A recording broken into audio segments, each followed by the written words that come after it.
Hi, thanks for being in a new video. It's getting close to the shopping season and I have my top 5 recommendations for the upper mid-range. Let's get started.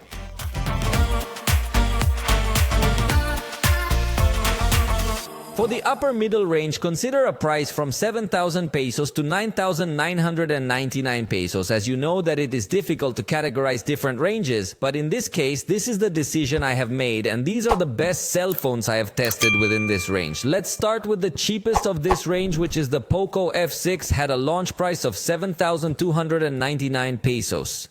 Although you should know that several of these devices are currently priced differently, some even a little higher, some much lower. So it may vary a little bit in that aspect, but that's why I went by the launch price to make that content. This device I would recommend if you like to game a lot because it has the Snapdragon 8S Gen 3, a tremendous processor. It also has a Gorilla Glass Victus protected display with 1.5 resolution and support for HDR content.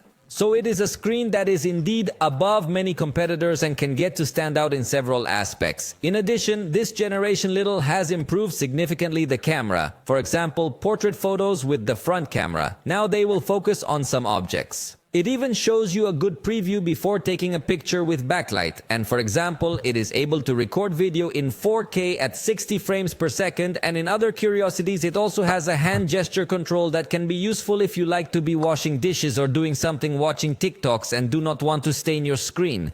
It also has infrared, so it works as a universal remote control. Supports Wi-Fi 7 networks. Although it's still not very common to have a Wi-Fi 7 router in your home, let alone have an internet provider that gives us that much speed, but it's future-proof to give you the maximum possible download speed and has 256 gigabytes of storage. There is even a 512 version that you are going to have to pay a little more, but it is still a very good option if you want to have a lot of storage space. So it's highly recommended, this Poco F6. Let's give it a round of applause, but I perfectly understand what Poco is a brand that unfortunately does not have so much prestige, especially at the software level, even though they have already made some changes. But it is perfectly understood that there are people who have had a bad experience in the past and no longer want a device of this brand. So let's go with another proposal. What do you think about the Realme 13 Pro Plus? I see this device as much more focused for those who want to have a very good quality photography. Its launch price in Mexico was 8,499 pesos. It is very similar to the last generation, which was the Realme 12 Pro Plus. In fact, I thought it was a bad decision to renew it so quickly because not even a year has passed and they already presented this new version. However, there are significant improvements in the quality of the photos that make this device, I consider it as the best camera in its range. Very focused on photos, especially zoom, since it has a telephoto lens, 3x optical consumption and a 50 megapixel sensor. So even at long range zoom, it's going to give very good quality pictures. This in conjunction with its HyperImage Plus engine that through software will give you a very good image processing. You will notice this especially at night, being able to expose very well the brightest areas and also control well the noise of the darkest areas. The truth is that it is a very good level camera. Even through this telephoto camera, you could take portrait photos without the portrait mode, since by its characteristics it generates a totally natural blur effect, which is really nice, although you can also use the portrait mode and take good portraits. Anyway, it also has armor glass, which is a structure and a thick glass that Realme. It boasts that it's going to stand up pretty well to drops. This one specifically, I haven't tested dropping it, but I tested the 11 Pro Plus by dropping it on the ground and it really didn't break. Obviously, I'm not telling you this so you'll throw your phone and then blame me that it did break, but let's just say it has a better chance of surviving one of these drops. It also integrates a very nice design. A moment ago I was showing you the Poco F6, which has a really ugly design to be honest, but it really goes for a very nice design. It has a back cover that is not left to frame the fingerprints. The ring around the camera also gives it a very attractive touch. In fact, the camera module also has a design similar to what we see in the high end. It has curved edges for a comfortable grip. Overall, it is a nice looking device and has a 5200 mAh battery that can indeed perform above average with support for 80-watt charging. It charges in less than an hour, and the charger does come included in the box, so I think it is a worthy competitor in this segment. Although I tell you a little more focused on those who like photography, let's go with the next Galaxy A55. Its launch price is 8,999 pesos. One of its main advantages is that it has a very wide distribution. For example, both the Poco F6 and Realme 13 Pro Plus have as official distributors only online stores like Mercado Libre or Amazon. That makes it a little more complicated to find it in a physical store. In the case of Samsung, you can find it in both online and physical stores. In fact, in online stores, you will surely be able to find it much cheaper than it is in physical stores. But it is one of its advantages that it has this much wider distribution. It also incorporates aluminum frames that give it much more hardness, resistance, and a premium feel in the hand, and a glass back cover, although perhaps because of the glass back cover, you will end up putting a case to protect it from any fall. But the fact that it has an aluminum frame at least seems to give it much more resistance to any accidental fall.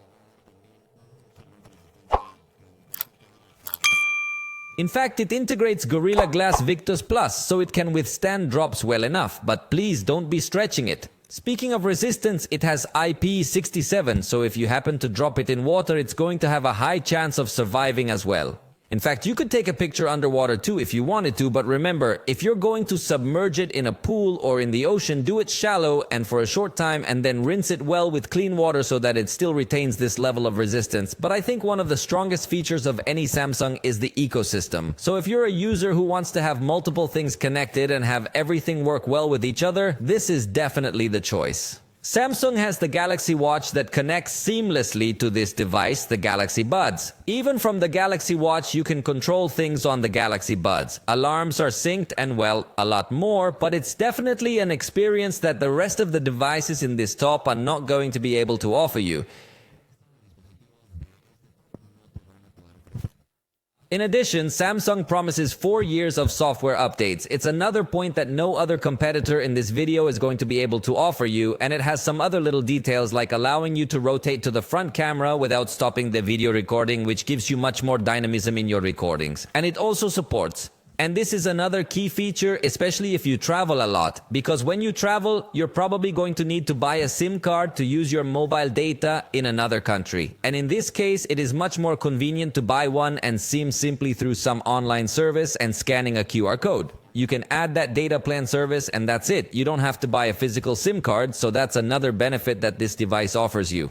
And overall, both the front and rear cameras take good pictures, although I don't think it's the best camera in the segment, but they hold up very well. Let's go to the next option, Motorola Edge 50 Neo, priced at 8,095.99 pesos as its official price. This has very similar benefits to the previous Galaxy, for example. It also has a wide distribution, so you can find it both in physical stores and online stores. It also has water resistance, although in this case IP68, that is, it has an even higher level, supporting more depth. So if you happen to drop it in the water or suddenly want to take a photo or two underwater, you can do it. Remember to always rinse it with clean water. In this case, there is an important benefit, and is that some stores include wireless headphones in the box, although you should check well where you are going to buy it, but it is a benefit that you can get to have. But above all, I think this device is very focused on users who are a little more stylish, who are interested in fashion and this kind of thing, as it has a slim design and is very light. With 190 grams, is a very compact cell phone, comfortable in the hand. The back cover has a soft touch, very nice, has collaboration with Pantone in different colors. So really the feeling is very good, but it does not stop there. In the box, you also get a case that comes in the same color as the device. It's not an ugly, transparent case that turns yellow, and through software, it comes with a wallpaper generator with artificial intelligence. Or you can also take a picture of yourself so that it recognizes the colors of your clothes and also generates various backgrounds with different patterns to match your clothes. So as I say, it is very focused on people with a lot of style. However, in this case, I think it can beat Samsung in zoom, as it has telephoto camera with its 3x optical and f2 0-point aperture. So it is very bright, although it does not have a very high resolution sensor, so maybe it falls a little short in long-range zoom, but it is pretty good. Also includes charger in the box of 68 watts, which is very powerful, and supports wireless charging of 15 watts. Of all the ones I have mentioned to you, it is the only one that supports wireless charging. In addition, it also supports eSIM, so if you're going on a trip, you're going to have this convenience of being able to purchase your data plan with a QR code instead of a physical SIM card. Definitely another of the most serious competitors in this range. And finally, Realme GT 6T. Its introductory price is 9,899 pesos, so it's bordering the limit of what's allowed in this range. This integrates Gorilla Glass Victus 2 on the screen, has infrared for universal remote control. The screen has Pro XDR technology, so the pictures you take will look spectacular because it will be able to project more light in the areas that had more light in real life. It's something that's a little difficult to show through the camera, but when you experience it, it's gorgeous. It also has the ability to record video in 4K at 60 frames per second, and it comes with a 120-watt charger in the box that in less than half an hour will charge your device from 0 to 100.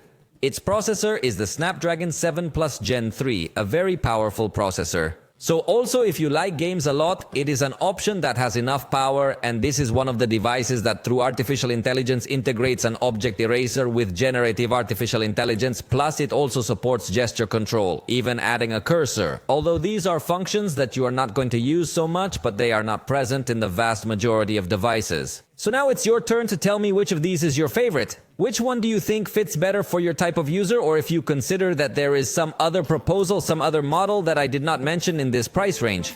For now, this has been all for this video. I hope you liked it. If so, you know you can tell us, and we'll see you next time.